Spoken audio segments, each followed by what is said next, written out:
Success जीवन JCC channel में आप सभी विद्यार्थियों का पुनः स्वागत है। आज हम लोग क्लास 9th के क्लास में एक नए चैप्टर में पुनः मिल रहे हैं। जैसा कि आप लोग को ज्ञात है, पिछली कक्षा में ही हम लोग निर्देशांक ज्यामिति चैप्टर को समाप्त किए हैं, बिल्कुल डिटेल से, अच्छे तरीके से, पूरा ढंग से पढ़ करके। आज की कक्षा में हम लोग दो चर वाले रैखिक समीकरण, जिसको हम लोग अंग्रेजी में बोलते हैं linear equation in two variable, linear equation in two variable chapter का नाम है। तो linear equation in two variable chapter का हम लोग आज शुरुआत करने जा रहे हैं। तो आइए बिना विलंब का, बिना देर किए हुए हम लोग चैप्टर स्टार्ट कर रहे हैं, जिसका नाम है दो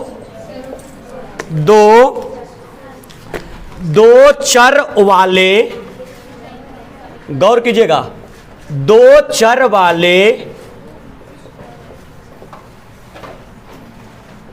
रैखिक समीकरण। बच्चा लोग गौर करना, दो चर वाले रैखिक समीकरण। देखिए इसको अभी लिखेंगे आप लोग नहीं, एकदम सुनिए, आज लिखना कम है और समझना ज़्यादा है। फोकस बोर्ड के ऊपर, ठीक है। दो चर वाले रैखिक समीकरण को हम लोग बोलते हैं linear equation in two variable. देखिएगा बच्चे लोग गौर करना, दो चर वाले रैखिक समीकरण, जिसको अंग्रेजी में बोल रहे हैं linear equation in two variable, ठीक है। आइए सबसे पहले इसका पोस्टमार्टम करते हैं। हाँ, पोस्टमार्टम मतलब इस चैप्टर के नाम को चीरफाड़ करते हैं। चीरफाड़ करने के बाद क्या मिलता है हम लोग को, देखिए बच्चा, दो मतलब सिंपल दो, एक दो, ठीक है, एक या दो, सिंपल दो। ध्यान दो जरा। दूसरा चर, तुम लोग बताओ चर पद किसे कहते हैं? X Y, X Y Z, ये सब ध्यान से समझने की कोशिश करेगा। सीधा बैठ दो छोड़ के ध्यान से समझने की कोशिश करेगा। चर का मतलब होता है, तीन तरह का पद आप लोग को पढ़ाए हैं, सुनिए कौन कौन सा। सबसे पहला आप लोग को पढ़ाए थे चर पद, और दूसरा पढ़ाए थे अचर पद। आइए पहले ये दोनों समझते हैं। चर पद जिसका मान समीकरण के अनुसार बदलता रहता हो, यस या नो? जैसे अगर x है, y है, z है, तो आप लोग को ज्ञात होगा, कोई समीकरण हम लोग हल करते हैं तो x का मान कुछ आया 5, तो कोई समीकरण हल किए तो 1/2, कोई समीकरण हल किए तो -1/4, कोई समीकरण हल किए तो -3/2। मतलब x का मान निश्चित रहता नहीं है। तो सुनिए, वह पद जिसका मान लगातार बदलते रहता हो उसको हम लोग बोलते हैं चर पद। वह पद जिसका मान लगातार बदलते रहता हो उसको कौन पद बोलेंगे? चर पद। लेकिन वह पद जिसका मान निश्चित रहता हो, जिसका मान क्या रहता हो? निश्चित। निश्चित रहने का मतलब क्या हुआ? अस्थिर रहता हो, बदलता नहीं हो। उदाहरण के तौर पर अगर हम लिखते हैं 5 को आप कहीं भी ले जाइए, किसी भी समीकरण में पुट कीजिए, कहीं पर भी इसको रखिए, इसका वैल्यू 5 ही रहेगा, न तो इसका वैल्यू बढ़ेगा और न तो इसका वैल्यू घटेगा। तब बताओ ये स्थिर है कि नहीं है? तो इसको चर पद कहेंगे कि अचर पद? दिमाग में इसको समराइज करके एक पॉइंट में बिठाओ। क्या बिठाना है? वह पद जिसका मान लगातार बदलते रहता हो उसको बोलेंगे चर पद, और वह पद जिसका मान बदलता नहीं हो उसको बोलेंगे अचर पद। Any problem? अब फोकस कीजिए, क्या बोलता है यहां, इसके पोस्टमार्टम में आप पार्टिसिपेट कीजिए। दो चर सबसे पहले चर पद के मतलब समझ चुके हैं, जिसका मान लगातार बदलता हो। मतलब इसमें चर पद के संख्या कई गो होगा? 2 गो होगा, और दोनों का मान लगातार बदलेगा। 2 गो कैसे होगा? देखिएगा, 2 गो कैसे होगा समझने की कोशिश कीजिएगा। जब 2 चर पद की बात करेगा तो या तो हो जाएगा XY, या तो हो जाएगा AB, या तो हो जाएगा YZ, या तो हो जाएगा BC। अरे हाँ या ना? लेकिन चर पद हमेशा रहेगा तो अकेला नहीं रहेगा, हमेशा कितना रहेगा? 2 रहेगा। Any problem? चलिए, तो पहला पोस्टमार्टम सक्सेसफुल हुआ। पहला पोस्टमार्टम यहां पर सफल हुआ कि जब भी बात करेगा 2 चर का, इसका मतलब मान अलग अलग होगा, अकेले के लिए नहीं, 2 के लिए। यस या नो? 2 चर वाले रैखिक समीकरण, अगर याद हो आप लोग को चैप्टर बहुपद, यस या नो? बहुपद चैप्टर याद है? बहुपद चैप्टर में बताए थे बहुपद कितने प्रकार के? मेनली पढ़ने के लिए हम लोग का है 4 प्रकार के। यस या नो? पहला कौन बहुपद? शून्य बहुपद। राइट, पहला शून्य बहुपद जिसका अधिकतम घात 0। यस या नो? दूसरा रैखिक बहुपद जिसका अधिकतम घात 1। बाबू रे, का लिखा हुआ है? रैखिक मतलब चर पद होगा, और चर पद का अधिकतम घात क्या होगा? 1 होगा। चर पद होगा और चर पद का अधिकतम घात क्या होगा? 1। और बताओ, समीकरण के मतलब 0। समीकरण का मतलब 0। देखो उदाहरण के तौर पर बच्चा, उदाहरण के तौर पर हम लोग क्या में लिखते हैं? परिणाम पकड़ना। कितना चर? 2 चर। चलो, एक चर लेते हैं X और एक चर लेते हैं Y। Any problem? लेकिन 2 चर वाले रैखिक मतलब घात 1। सर, X पर घात भी 1 और Y पर भी घात 1 है कि नहीं? 2 चर वाले रैखिक समीकरण मतलब बराबर 0। सर, एक लिखे या छोड़े कोई फर्क पड़ता है? नहीं। बीच में चिन्ह दिए प्लस का। ई जो आपके सामने लिखा हुआ है X + Y = 0, ये आपका एग्जाम्पल है किसका? 2 चर वाले रैखिक समीकरण। Any problem? कोई दिक्कत? तो 2 चर वाले रैखिक समीकरण का मतलब समझ में आ गया? X कौन पद? चर। Y चर। एक चर की 2 चर, 2 चर, और रैखिक मतलब घात 1। दोनों पर घात क्या है? 1। और समीकरण मतलब बराबर 0। आज के बाद एक बात याद रखिएगा, अगर आगे बढ़ें, देखिए इसको हम पुनः नहीं लिखवा रहे हैं क्योंकि हम बहुपद में ऑलरेडी लिखवा चुके हैं, ठीक है? अगर हम लोग बात करते हैं कौन समीकरण का? केवल रैखिक नहीं, अगर हम लोग बात करते हैं 2 चर वाले कौन समीकरण? अगर 2 चर बात नहीं करोगे, 2 चर वाले रैखिक समीकरण के, देखिए सर, अगर हम लोग बात करते हैं 2 चर वाले रैखिक समीकरण के कौन रूप के बारे में? मूल रूप के बारे में।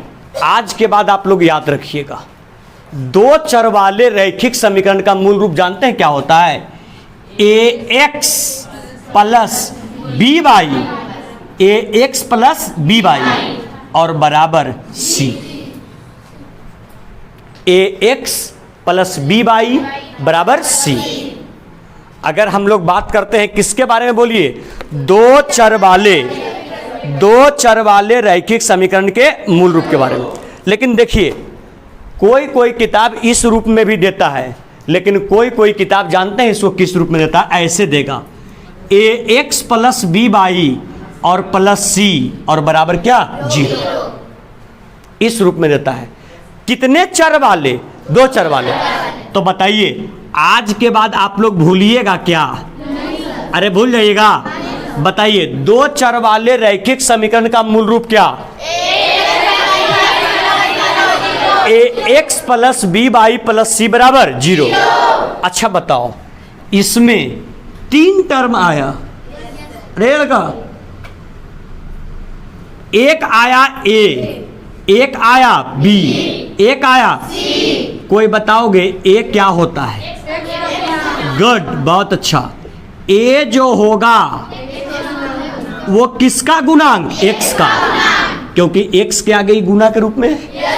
बताओ जो बी होगा वो किसका? शाबाश। जो आपका बी होगा वो बी आपका होगा वाई का गुणांक। Any problem? सर जो आपका क्या सी, सी होगा, इतना समझ में आता है सर? जो आपका सी होगा वो आपका कौन पद होगा? अचर पद। आइए सर देखिए, इसी के तर्ज पर हम लोग कुछ एग्जाम्पल्स देखने की कोशिश करते हैं। एग्जाम्पल क्या है आप लोग समझिएगा। क्वेश्चन देता है आपका, सुनिएगा क्वेश्चन दिया है क्या? 2x, गौर करेंगे, 2x प्लस 3y और बराबर 4.37। फोकस करना, बोर्ड के ऊपर देखो। 2x प्लस 3y बराबर 4.37 हो तो a, b तथा c का मान क्या करें? बोलिए, c का मान ज्ञात करें। देखिए अगर ये क्वेश्चन नंबर फर्स्ट है, अगर इसको हम लोग हल करते हैं तो जो बच्चा स्मार्ट रहेगा सबसे पहले इस प्रश्न को वो क्या काम करेगा? बोलिए, 2 चर वाले रैखिक समीकरण के कौन रूप? मूल रूप। 2 चर वाले रैखिक समीकरण के कौन रूप? मूल रूप। मूल रूप में क्या कहता है? जितने भी पद होते हैं सारे के सारे पद बराबर के एक तरफ और बराबर के दूसरे तरफ सिंपल क्या होता है? 0। अब आप इस प्रश्न में देखेंगे, जो प्रश्न आपके सामने लिखे हैं, क्या इसमें सारे पद एक तरफ हैं? नहीं। कहां? 4.37 बराबर के दूसरे तरफ है। तो पहला टारगेट क्या होगा? बोलिए, जो 4.37 बराबर के दूसरे तरफ है उसको इस तरफ खींचने का। बताइए सर, खींचिएगा तो क्या हो जाएगा? 2x प्लस 3y इधर आके माइनस 4.37 बराबर 0। बताओ तुमको किसका किसका वैल्यू चाहिए? a, b तथा c।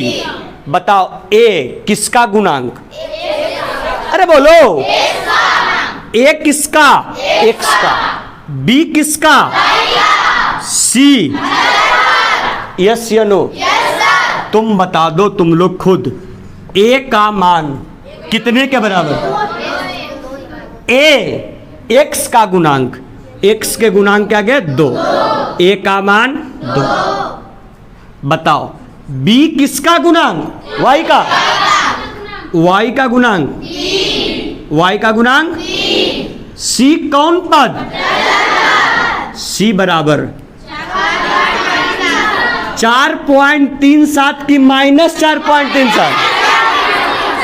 चिन्ह को भूलना नहीं है दोस्त, ठीक है? यही आपका क्या हो जाएगा? टफ है कि आसान है? आसान है। चलिए बच्चा एग्जाम्पल नंबर सेकेंड अगर देखने की कोशिश करें, देखिए क्वेश्चन क्या रहता है? 2x बराबर y, 2x बराबर y हो तो, यहां देखो बोर्ड पे फोकस करो, 2x बराबर y हो तो, एक क्वेश्चन ये हो तो a b c का मान ज्ञात करें। किसका? a b। बताओ ये अभी अपने मूल रूप में है कि मूल रूप में नहीं है? मूल रूप में नहीं है। तब पहले इसको मूल रूप में लाना पड़ेगा। जो बच्चा कोचिंग पढ़ने के लिए आता है पहले बदमाश रहता है, पर उसको ठीक करना पड़ता है तब ना पढ़ाई होता है। तो ये बदमाशे बच्चा है ना, पर ठीक करेंगे इसको। चलिए सर, ठीक करने के लिए बाई इधर क्या में? इधर आके।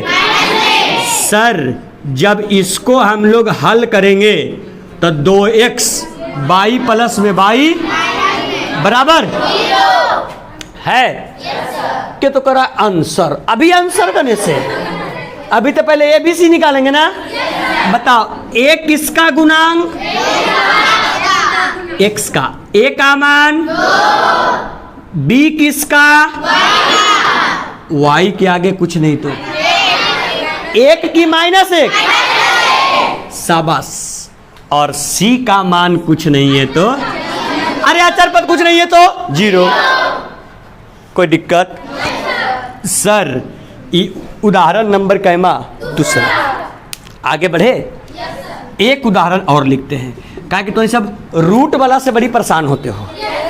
अब तो के माथा बड़ा दर्द करता है रूट से। x -4 बराबर √3y। यस या नो? x -4 बराबर √3y। पहले बदमाशी दूर करोगे कि नहीं? करोगे। दूर करने का उपाय क्या है? सारे पद को बराबर के एक तरफ। यस या नो? बच्चा लोग अरे लगा ध्यान दिया। अगर सारे पद को बराबर के एक तरफ मतलब x का x, ध्यान दो ना बाबू, इसको हम लोग हल कर रहे हैं। x का x √3y क्या में इधर आकर के हो जाएगा, और माइनस कितना 4 बराबर 0। Any problem? आजा बाबू। a का मान 1, x का गुणांक ही 1 कहलाता है ना। बताओ b का मान √3 की -√3। बताओ c का मान। कोई दिक्कत? आप लोग के पास अगर किताब होगा भाई साहब तो सबसे पहले आप लोग निकाल लीजिएगा प्रश्नावली 4.1। निकाल लिए? तो अगर निकाल लिए तो प्रेम से निकाल लीजिए। क्वेश्चन नंबर दूसरा निकाल लीजिए। निकाल लिए? जरा दूसरा एक बार पढ़ लीजिए। पढ़िए तो। अरे मन मन में पढ़ो।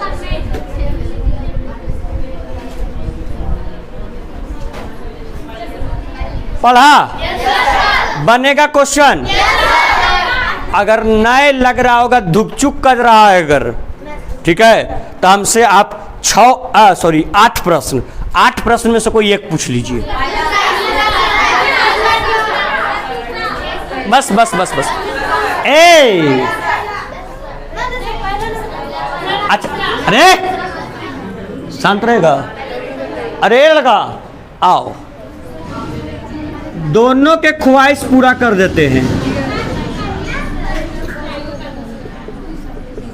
प्रश्नावली 4.1। क्वेश्चन नंबर दूसरा का हम पहला भी बता देते हैं, और आओ दूसरा का दूसरा भी बता देते हैं। मामला खत्म। पहला क्या कहता सुन लो। 2x + 3y बराबर 9.35 पर, इसको पढ़ते हैं रेक्रीन। क्या पढ़ते? कोई दिक्कत? बताओ, ये बदमाश बच्चा है ना? पहले ठीक करेंगे। मतलब अचर पद जो बराबर के दूसरे तरफ है उसको एक तरफ करेंगे। सर उधर क्या में? इधर आके आराम से 2x + 3y माइनस बराबर 0। क्या ABC का मान नहीं निकलेगा? बता दो x का गुणांक a, बता दो a का मान 2, y का गुणांक b, y का मान 3, अचर पद को बताओ c का मान -9.35 पर रेखना। कोई प्रॉब्लम? क्या? ओ सॉरी, ये जो 3 जो है ना जी, ये किसका मान होगा? डी का। कोई दिक्कत? आजा क्वेश्चन नंबर दूसरा देख लेते हैं। क्या कहता सुन लो। x माइनस 1, अच्छा इसको y/5 को 1/5 नहीं लिख सकते हैं? 1/5। अरे y में 1 से गुना करेंगे भाई, और बटे का है 5, 1/5y, और माइनस कितना 10 बराबर 0। हमको लग रहा है ये बच्चा थोड़ा समझदार है। अरे है समझदार है, तो इसमें डायरेक्ट वैल्यू लिखेंगे। सर ध्यान दीजिएगा, तो इसको डायरेक्ट हम लोग हल करने की कोशिश करते हैं। बताओ x का गुणांक क्या a, कुछ नहीं है तो 1। बताओ b का मान गुड -1/5 और c का मान क्या हो गया? टफ है कि आसान? सुनिए 1 मिनट सर लिखेंगे कैसे? पहले हेडिंग फिर ये, ठीक है, फिर एग्जाम्पल यहाँ से चलते हुए ये प्रश्नावली, ठीक है। प्रश्नावली का एक प्रश्न हम और करवा देते हैं और क्लास ऑफ कर देते हैं, ठीक है। तुम लोग क्लास जाने के लिए परेशान हो, स्कूल जाने के लिए, तो वो भी देखना पड़ता है। चलिए बिना विलंब जल्दी से आप लोग नोट डाउन करें, बिना विलंब।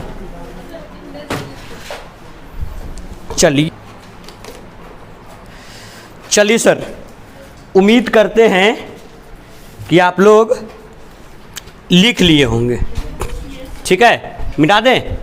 चलिए आइए।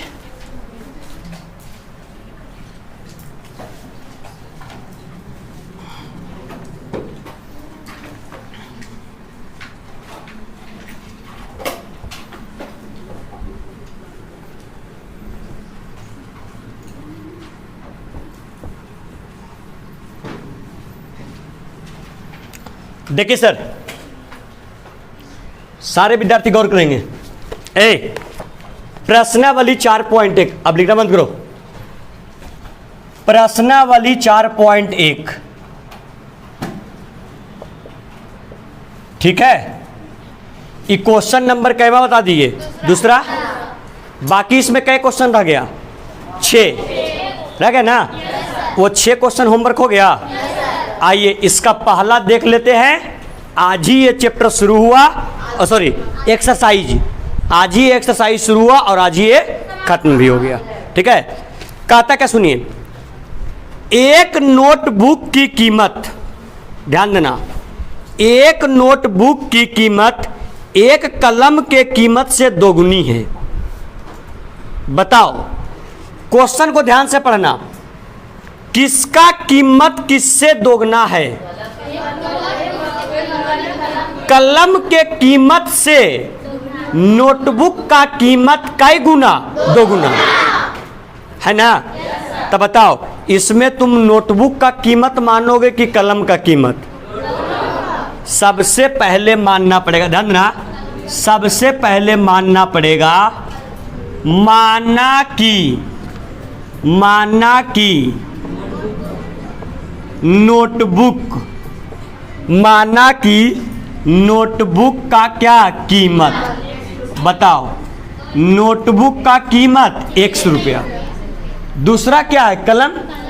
तो नेक्स्ट मान लेते हैं, नेक्स्ट कलम का क्या कीमत? बताओ, कलम का कीमत बराबर क्या? y रुपया। सर हम लोग चलते हैं कहाँ से? प्रश्न से। क्या कहता है क्वेश्चन समझना, कहता है क्या, एक नोटबुक की कीमत एक कलम की कीमत से दोगुनी है। देखो किसका कीमत दोगुना है? ध्यान देना, जो आपका नोटबुक का कीमत है, नोटबुक का कीमत जो है वो कलम के कीमत से, कलम के कीमत से, कलम के कीमत से नोटबुक का कीमत कई गुना? 2 गुना। तो बताओ अगर ये 2 गुना है कलम के कीमत से, तब बताओ बीच में बराबर का चिन्ह कब पड़ेगा? जब कलम के कीमत के तरफ से कई तरफ से गुना करना पड़ेगा? 2। अरे करना पड़ेगा, क्योंकि कलम के कीमत से नोटबुक का कीमत दोगुना। तो ये बराबर कब होगा? जब कलम का कीमत भी दोगुना होगा तब। Any problem?